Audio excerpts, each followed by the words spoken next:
सामाजिक परिवार के सभी सदस्यों को यथोचित अभिवादन।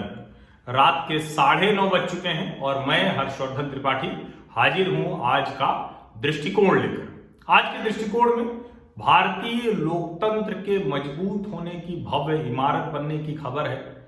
देश की राजधानी दिल्ली से नई संसद बन रही है, तो पश्चिम बंगाल से देश के लोकतंत्र पर धब्बे के तौर पर जो वीडियो आए हैं वो भी हैं। इसके अलावा किसान आंदोलन का अराजक चेहरा आज सामने आया, उसकी भी बात करेंगे। सरकार क्या कह रही है वो भी बताएंगे, और देश भर की दूसरी खबरें और भारत किस तरह से रणनीतिक तौर पर दुनिया के दूसरे देशों के साथ अपनी जो कहे कि दोस्ती है, रणनीतिक साझेदारी है, उसको कैसे मजबूत कर रहा है, वो सब बात भी करेंगे। लेकिन सबसे पहले तो भारतीय लोकतंत्र, आत्मनिर्भर भारत का प्रतीक, भारत की नई संसद, भारतीय संसद, भारतीय कंपनी टाटा प्रोजेक्ट बनाएगी और पूरी तरह से भारत का प्रतीक ये नई संसद, उसकी आधारशिला आज प्रधानमंत्री नरेंद्र मोदी ने रखी। और इस मौके पर उन्होंने ये बताया कि कैसे भारत सिर्फ लार्जेस्ट डेमोक्रेसी नहीं है, सबसे बड़ा नहीं है, पुराना भी लोकतंत्र है। और हमारे लिए लोकतंत्र का मतलब सिर्फ चुनाव की प्रक्रिया, चुनाव जीतना, प्रत्याशी, इतना भर नहीं है। भारत के लोगों के जीवन में लोकतंत्र उठते बैठते हर तरह से जीवन के व्यवहार का हिस्सा है। चेयरमैन टाटा ट्रस्ट रतन टाटा भी वहां थे और उन्होंने कहा कि it is an impressive project and I wish all success. I am privileged to be invited to the foundation stone laying ceremony. और ये बहुत भरोसा दिलाता है टाटा का नाम। लेकिन आज जो ये नई संसद की आधारशिला रखी गई है, ये ऐसा प्रोजेक्ट होगा, हालांकि मोदी सरकार में ऐसे कई प्रोजेक्ट हुए, लेकिन ये 21 महीने में इसको तैयार कर देना है। पहले से कई बहुत भव्य है। एक तरह से कहें तो अभी 545 लोकसभा सांसदों को बैठने की मुश्किल है, अब 888 लोकसभा सांसद बैठ सकेंगे। राज्यसभा में भी करीब 1.5 गुना संख्या हो जाएगी। कुल करीब 1250 सदस्य बैठ सकेंगे जब संसद का संयुक्त अधिवेशन होगा, संयुक्त सत्र होगा। बड़ा खूबसूरत होगा। इसमें जो कहें कि लोकसभा होगी वो राष्ट्रीय पक्षी मोर उस पर आधारित होगी, वैसी ही दिखेगी, उसकी सीलिंग, छत उस तरह से। और जो राज्यसभा होगी वो राष्ट्रीय फूल कमल उस तरह की दिखेगी। इसके अलावा जो पुस्तकालय होगा, जो सारी चीजें होंगी वो बहुत, जिसको कहते हैं ना कि आज के समय की सब सुविधा वहां मौजूद होगी। हर सांसद के सामने वो जगह होगी, उनकी बैठने का तरीका बदल जाएगा। जो लोकसभा राज्यसभा दिखेगी उसका जो दृश्य होगा वो पहले से बहुत विहंगम होगा, बहुत भव्य होगा। और जो पूरा जो जिसको सेंट्रल विस्टा परियोजना कह रहे हैं वो तो अद्भुत होगी। जो रायसीना पहाड़ी पर जो राष्ट्रपति भवन से लेकर और इंडिया गेट तक का 3.5 किलोमीटर का इलाका है, पूरा क्षेत्र जो है, तो उसकी शुरुआत आज हो गई है। दूसरे काम तो पहले से चल ही रहे हैं। लेकिन जहां हम लोकतंत्र की इस चमकदार तस्वीर को देख रहे हैं, भारत के लोकतंत्र को मजबूत होता हुआ देख रहे हैं, तो वहीं इसकी प्रतिष्ठा को आज चोट लगी। आज भारतीय जनता पार्टी के राष्ट्रीय अध्यक्ष जगत प्रकाश नड्डा, महासचिव कैलाश विजयवर्गीय और दूसरे नेता पश्चिम बंगाल के दौरे पर थे। दक्षिण 24 परगना में वो जाना था उनको। वो गए हुए थे डायमंड हार्बर, कोलकाता से करीब 60-65 किलोमीटर दूर, और रास्ते में उनकी गाड़ियों पर 6-7 जगह हमले हुए। इन हमले के जो वीडियो है ये आप देखिए और आप खुद सोचिए कि पश्चिम बंगाल में लोकतंत्र किस तरह से राजनीतिक संरक्षण में हो रही सरकारी गुंडागर्दी के तले सिसक रहा है, दबा हुआ है। हालांकि जब इस तरह से कोई सरकार व्यवहार करने लगती है तो इसका मतलब ये होता है कि जनमत उसके साथ नहीं है, वरना किसी भी राजनीतिक दल को, उसके अध्यक्ष को आने जाने से क्या दिक्कत होनी चाहिए। ये वीडियो आप देखिए और अनुमान लगाइए कि वहां प्रतिदिन जो राजनीतिक कार्यकर्ता है उनका जीवन कितना मुश्किल है। 125 से ज्यादा भारतीय जनता पार्टी के राजनीतिक कार्यकर्ताओं की हत्या अब तक हो चुकी है। दुर्भाग्य से जो मुख्य धारा का मीडिया है, जो बड़े पत्रकार हैं, जो बड़े बुद्धिजीवी हैं, छोटी छोटी घटनाओं पर असहिष्णुता, इंटॉलरेंस, अवार्ड वापसी, पता नहीं क्या क्या होता है। इस वक्त भी अवार्ड वापसी चल रही है, सरकार सारी मांगें मान रही है फिर भी, लेकिन पश्चिम बंगाल पर पता नहीं क्यों सबके मुंह सिल जाते हैं। शायद डर लगता होगा कि कहीं भारतीय जनता पार्टी सत्ता में ना आ जाए। लेकिन पत्रकारों का, बुद्धिजीवियों का, साहित्यकारों का या समाज में जो भी किसी एक कहें कि कुछ एक विमर्श खड़ा करने की स्थिति में है, थोड़ा सा कुछ रोशनी दिखाने की स्थिति में, उसके लिए ये बहुत महत्वपूर्ण नहीं होना चाहिए कि कौन सी पार्टी सत्ता में है या कौन सी पार्टी आएगी। उसको मुद्दों के आधार पर बात करनी चाहिए, उसको सच के साथ खड़े होना चाहिए, सच का पक्ष बनना चाहिए।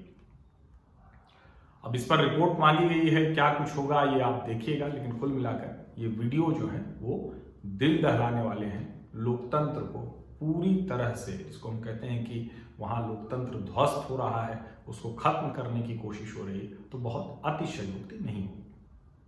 और अब वो खबर जिसकी बार बार चर्चा हो रही है कि क्या किसान आंदोलन, जो हैशटैग भी चल रहा है फार्मर्स प्रोटेस्ट हाईजैक्ड, तो क्या ऐसा सचमुच है? जब हम इसको देखते हैं तो आरोप भी कई लगते हैं। जो राव साहब दानवे पाटिल जो सरकार में है, उन्होंने कह दिया कि इसमें पाकिस्तान और चीन का हाथ है, तो उनकी बड़ी आलोचना हुई। और मेरा भी मानना है कि किसी भी स्थिति में सरकार में बैठे लोगों को इस तरह का बयान नहीं देना चाहिए। वहां महाराष्ट्र के मंत्री हैं बच्चू काडू, उन्होंने कह दिया कि पिछली बार जब राव साहब दानवे पाटिल ने ऐसा बयान दिया था तो हमने उनका घेराव किया था। इस बार ये स्थिति है कि हम उनके घर में घुसेंगे, उनको पीटेंगे। ये महाराष्ट्र के एक मंत्री का बयान है। और इस तरह से व्यवहार लोकतंत्र में, ये कुछ हद तक वही व्यवहार है जो पश्चिम बंगाल में हमने अभी वीडियो के जरिए देखा। जो किसान नेता हैं वो कह रहे हैं हम किसी भी कीमत पर कृषि कानूनों की वापसी से कम पर नहीं मानने वाले। बूटा सिंह किसान नेता, उनका बयान आया है कि हमने 10 दिसंबर तक का समय प्रधानमंत्री को दिया है, मांगे मान लें तो ठीक, नहीं तो देश भर में रेलवे जाम कर देंगे। पंजाब में पिछले करीब 60 दिनों से रेलवे ट्रैक पर ये लोग जमे हुए थे और वहां से दिल्ली आए हैं, दिल्ली की सड़कों को जाम कर दिया है। संयुक्त किसान मंच एक तारीख तय करेगा और रेल रोको ये शुरू करेंगे, ऐसा ही कह रहे हैं। बलवीर सिंह राजेवाल कह रहे हैं कि केंद्र को तो यह कानून बनाने का अधिकार ही नहीं, कि खेती राज्यों का विषय है। अब उनको कौन बताए कि बाकायदा जो संविधान के तहत संविधान प्रदत्त नियम अधिकार कानून है, उसके तहत भारत के दोनों सदनों में बाकायदा इन कानूनों पर चर्चा हुई है और चर्चा के बाद इसको पारित किया गया है। ये अब देश का कानून बन चुका है, राष्ट्रपति इस पर दस्तखत कर चुके हैं। सरकार चाहे तो इसको वापस भी ले सकती है, संशोधन भी कर सकती है, लेकिन तीनों जो कानून हैं उस पर आज नरेंद्र सिंह तोमर ने बहुत विस्तार से, नरेंद्र सिंह तोमर और पीयूष गोयल ने कहा कि हम हर जो भी कुछ है उसके लिए हम खुले मन से तैयार हैं, लेकिन अगर किसानों को प्रस्ताव तैयार है, स्वीकार है, तो उन्हें मन बनाकर तैयार होकर समाधान के लिए आना होगा। कमाल की बात यह है कि अभी तक किसानों की तरफ से कोई भी बिंदुवार बात नहीं कही गई है। वो सिर्फ कह रहे हैं कि इसको हटाइए या खत्म कीजिए, इसके अलावा और कुछ नहीं।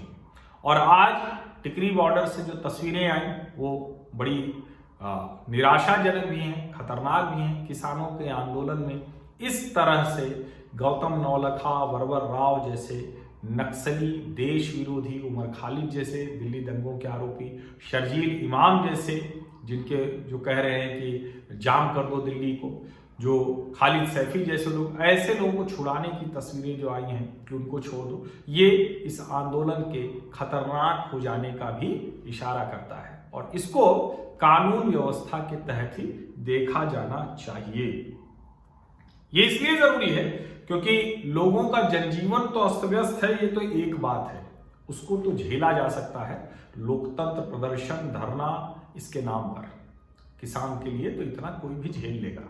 लेकिन अगर ये आंदोलन उन लोगों के हाथ में चला गया है जिनकी वजह से अभी शाहीन बाग हुआ, जिनकी वजह से अभी उत्तर पूर्वी दिल्ली में दंगे हुए, जिनकी वजह से देश भर में विभाजनकारी सांप्रदायिक माहौल बनाने की कोशिश की गई, तो ये ठीक नहीं है। और इसलिए जरूरी है कि कानून व्यवस्था को समय रहते संभाल लिया जाए। ये चुनी हुई सरकारों की लोकतंत्र में पहली जिम्मेदारी होती है। एक बड़ी अच्छी बात वैसे तो नितिन गडकरी जो राष्ट्रीय राजमार्ग और छोटे और मझोले उद्योगों विभाग के मंत्री हैं वो अक्सर करते रहते हैं, बड़ी स्पष्ट बात करते हैं, शानदार बात करते हैं। लेकिन आज उन्होंने कहा है कि हमारा जो विलेज इंडस्ट्री है, ग्रामीण उद्योग है, इनका जो टर्नओवर है यानी साल भर में कितना कारोबार, तो 80,000 करोड़ रुपए का है। वो कह रहे हैं कि मेरा जो मिशन है, मेरा जो लक्ष्य है, इसे 5 लाख करोड़ का 2 वर्षों में करने का है। 80,000 करोड़ से 5 लाख करोड़ यानी 6 गुने से ज्यादा, मोर देन 6 टाइम्स। अगर 6 गुना से ज्यादा वो कह रहे हैं, तो वो कह रहे हैं कि जो एमएसएमई सेक्टर है वो 11 करोड़ लोगों को रोजगार दे रहा है। हमारा लक्ष्य है कि इसमें अगले 5 वर्षों में 5 करोड़ लोगों को रोजगार और दें। और नितिन गडकरी के बारे में ये कहा जाता है कि ये जो तय करते हैं लक्ष्य वो पूरा करते हैं। देश के राजमार्ग हों या जो दूसरे इंफ्रास्ट्रक्चर प्रोजेक्ट हैं, उसमें नितिन गडकरी के मंत्रालय की जो कार्य कुशलता है, और जब नहीं होती कार्य कुशलता तो जो नागपुर में एनएचएआई के वहां के ऑफिस के उद्घाटन के अवसर पर उन्होंने कहा था, वो भी बहुत तीखे तरीके से कहते हैं। दिल्ली में एक और प्रदर्शन चल रहा है। जो तीनों यहाँ की नगर निगम है उसके मेयर और कॉरपोरेटर्स वो पिछले 3 दिनों से धरने पर हैं। कहां धरने पर हैं? दिल्ली के मुख्यमंत्री अरविंद केजरीवाल के आवास पर, और कह रहे हैं कि जो 13,000 करोड़ का नगर निगमों का बकाया है उसे दे दीजिए। वो कह रहे हैं कि 3 दिन हो गए, 5 मिनट का समय भी मुख्यमंत्री नहीं दे रहे हैं। ये एनडीएमसी के मेयर हैं जयप्रकाश, वो कह रहे हैं। निश्चित तौर पर लोकतंत्र में संवाद सबसे जरूरी है, और कम से कम दिल्ली के मुख्यमंत्री को आके बात करनी चाहिए। बकाया क्यों है, कहां मुश्किल है, क्योंकि दिल्ली का स्ट्रक्चर बड़ा कॉम्प्लेक्स है, उलझा हुआ है। केंद्र सरकार भी है, राज्य सरकार भी है, नगर निगम भी है, तो इसलिए इसकी व्यवस्था करके कम से कम लोगों की तनख्वाह, लोगों को जो जरूरी चीजें मिली हैं उसमें बाधा इनकी राजनीति की वजह से नहीं आनी चाहिए। आज केरल में स्थानीय निकाय और जम्मू कश्मीर में जो डिस्ट्रिक्ट डेवलपमेंट काउंसिल यानी जिला विकास परिषद जो है उनके चुनाव हुए। जम्मू कश्मीर में 5वें चरण का चुनाव था, 37 निर्वाचन क्षेत्र और करीब 51% से ज्यादा मत पड़े वहां। केरल में दूसरे चरण का चुनाव था, 76%, 5 जिले में चुनाव था, 76% मतदान हुआ। अच्छा है, ये वाइब्रेंट डेमोक्रेसी, जीवंत लोकतंत्र के लक्षण हैं, और कुछ भी होने के बाद यही भरोसा दिलाता है। आज प्रधानमंत्री नरेंद्र मोदी ने भी कहा कि दुनिया में वोटर टर्नआउट कम हो रहा है, लोग अपने अपने यहाँ निराश हो रहे हैं लोकतंत्र से। भारत में लोकतंत्र से उनकी उम्मीदें बढ़ रही हैं। हर चुनाव में मतदाता का जो बूथ तक पहुंचना है, मतदान स्थल तक, वो बढ़ता जा रहा है। वोट परसेंटेज, मतदान प्रतिशत बढ़ता जा रहा है। मणिपुर के मुख्यमंत्री एन बीरेन सिंह 8 विकास परियोजनाओं का आज उन्होंने उद्घाटन किया, लोकार्पण किया, यानी वो शुरू हो गई। ये बड़ी अच्छी चीज है कि जो पूर्वोत्तर के राज्य में है उसमें विकास की परियोजनाएं इधर बहुत तेजी से बढ़ी हैं, और मोदी सरकार के समय में राज्य के विकास के लिए भी, और जो राज्य जो सटे हुए हैं, जो इंटरनेशनल बॉर्डर से हैं, वहां पर जो बॉर्डर पे इंफ्रास्ट्रक्चर प्रोजेक्ट है उसको भी बहुत तेजी से पूरा किया जा रहा है। एन बीरेन सिंह ने 8 परियोजनाओं का लोकार्पण किया, तो 5 परियोजनाओं का शिलान्यास भी किया। हम उम्मीद करते हैं कि जिस तरह से जो भाषणों में प्रधानमंत्री कहते हैं वो हर जगह लागू होगा, राज्यों के मुख्यमंत्री भी उसे पूरा करेंगे, और जिस परियोजना का शिलान्यास करेंगे उसका उद्घाटन भी करेंगे। जनता इसीलिए उन्हें चुनती है। आंध्र प्रदेश से एक खबर है, और ये खबर कहने को तो आंध्र प्रदेश से है, लेकिन ये खबर जो है वो पूरे देश के राजनेताओं के चरित्र का वर्णन कर देती है। राजनेताओं, या कहें कि जो भी थोड़ा सा मजबूत है, बाहुबल जिसमें है। और अच्छा हो कि जल्दी एक समय ऐसा आ जाए कि किसी भी टोल प्लाजा पर कोई व्यक्ति ना हो, कोई टोल प्लाजा पर कोई भी टोल ऑपरेटर नहीं हो। आपकी गाड़ी में, हालांकि उसी दिशा में बढ़ रहे हैं, आपका फास्टैग लगा हो, नहीं लगा हो तो आप नहीं जा सकेंगे। अगर फास्टैग की व्यवस्था भी हो तो अलग से एक काउंटर हो हर टोल के पास, जहां सिर्फ और सिर्फ आप फास्टैग ले सकते हैं, उसके अलावा कोई व्यवस्था नहीं हो। टोल ऑपरेटर को भी ये इजाजत नहीं हो कि वो खोल सके उसे। वाईएसआर कांग्रेस पार्टी की नेता डी रेवती, उन्होंने काजा टोल, ये गुंटूर जिले के काजा टोल पे एक टोल प्लाजा स्टाफ को थप्पड़ जड़ दिया। क्यों? क्योंकि उसने जो है जाने नहीं दिया और ये उनको बुरा लग गया। आंध्र प्रदेश की खबर है, गुंटूर जिले की खबर है, वाईएसआर कांग्रेस के नेता हैं, वहां वो सत्ता में है। उनको कैसे बर्दाश्त होता कि उनके शासन वाले राज्य में उनसे कानून व्यवस्था, नियम कानून, शर्तें मानने को कहा जा रहा है। ये उनको अपनी इज्जत पर हमला लगा और उन्होंने थप्पड़ जड़ दिया। उम्मीद करते हैं कि इस पर कुछ कार्रवाई हुई होगी। एक और मामला आया है तेलंगाना, आंध्र प्रदेश तेलंगाना अलग हो गए, लेकिन आज दोनों जगह से खबरें हैं। वहां आंध्र प्रदेश में वाईएसआर कांग्रेस सत्ता में है, तो उसकी नेता का ये कारनामा था। तेलंगाना में टीआरएस सत्ता में है, तो उनके विधायक का कारनामा है। महिपाल रेड्डी, संगारेड्डी जिले में उन्होंने एक पत्रकार को गालियां दी हैं और उसके साथ दुर्व्यवहार किया है। अच्छी बात यह है कि मामला दर्ज हो गया है और आईपीसी की धारा के अलावा scheduled caste and the scheduled tribes prevention of atrocity act, इसके तहत ये मामला दर्ज हुआ है। जांच जारी है, लेकिन ये अच्छा नहीं है लोकतंत्र की। जब हम जीवंत तस्वीरों की बात करते हैं तो उसमें छोटे छोटे धब्बे के तौर पर ये तस्वीरें भी आती हैं। पश्चिम बंगाल तो बहुत बड़ा धब्बा है और उम्मीद करते हैं कि वहां की जनता इसको दुरुस्त करेगी। लोकतंत्र में सबसे अंतिम जो कहते हैं, जहां जैसे हम कहते हैं सर्वोच्च न्यायालय तक पहुंचेंगे, लोकतंत्र में आखिरी वो जनता ही है, वो सबको ठीक कर देती है। और मैंने जो पहले भी कहा कि जब जनता अपने जनमत की आवाज सुनाती है तो बड़ी तेज होती है, कान सुन्न हो जाता है, फिर समझ में नहीं आता कि क्या हुआ। तेलंगाना में एक और विवाद खड़ा हो गया है। तेलंगाना से जो एआईसीसी मेंबर हैं, कांग्रेस के नेता, उन्होंने सोनिया गांधी जी का जीवन चरित्र पढ़ाने का, उन्होंने कहा सोनिया गांधी जी का जन्मदिन बीता है तो आप जीवन चरित्र पढ़ाइए तेलंगाना के बच्चों को। क्यों पढ़ाएं? वो कह रहे हैं कि चूंकि जैसे टीआरएस के नेता के चंद्रशेखर राव, उनकी जीवनी पढ़ाई जा रही है, उन्होंने तेलंगाना बढ़ाने में बड़ी मदद की, तो उनके योगदान को देखते हुए अगर पढ़ाया जा सकता है, सोनिया जी का भी बड़ा योगदान है।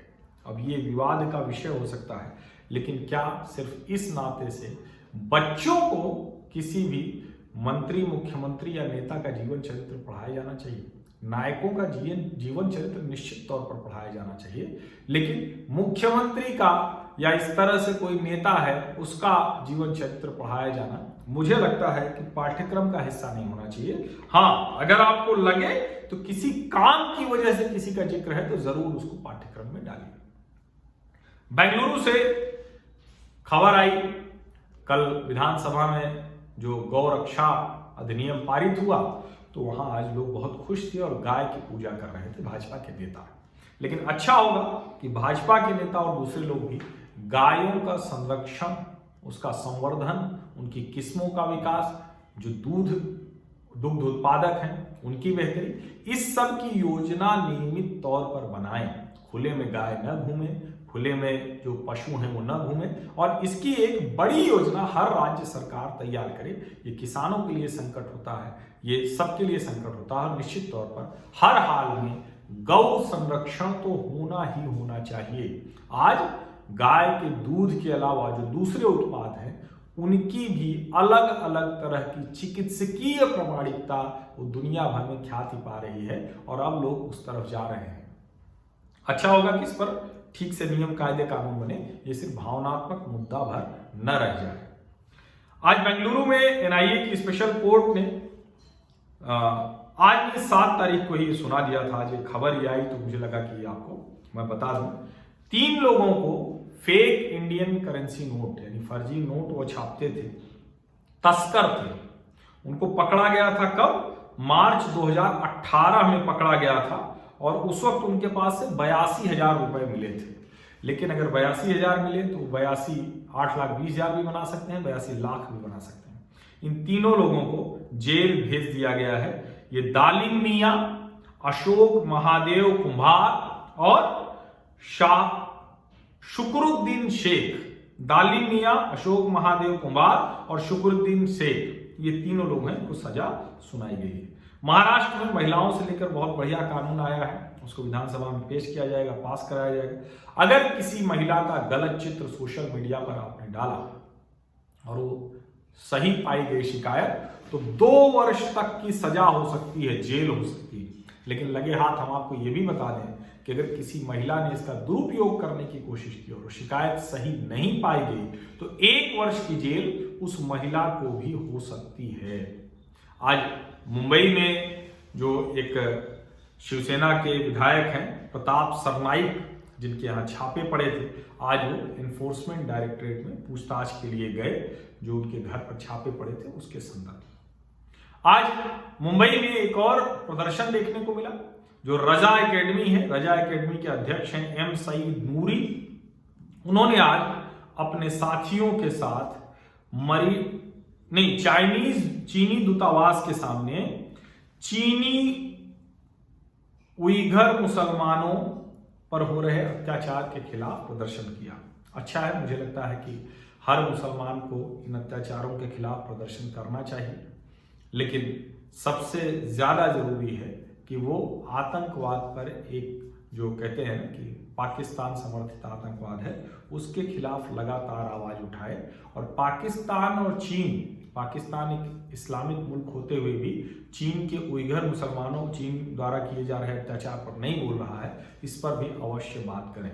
रजा एकेडमी के प्रेसिडेंट एम सईद नूरी और उनके 5 सदस्यों को मरीन ड्राइव पुलिस स्टेशन में गिरफ्तार किया गया, बाद में छोड़ दिया गया। हरियाणा से खबर है कि जो सरकारी और निजी स्कूल हैं वो फिर से खुलेंगे। 14 दिसंबर से ये विद्यालय खुलेंगे।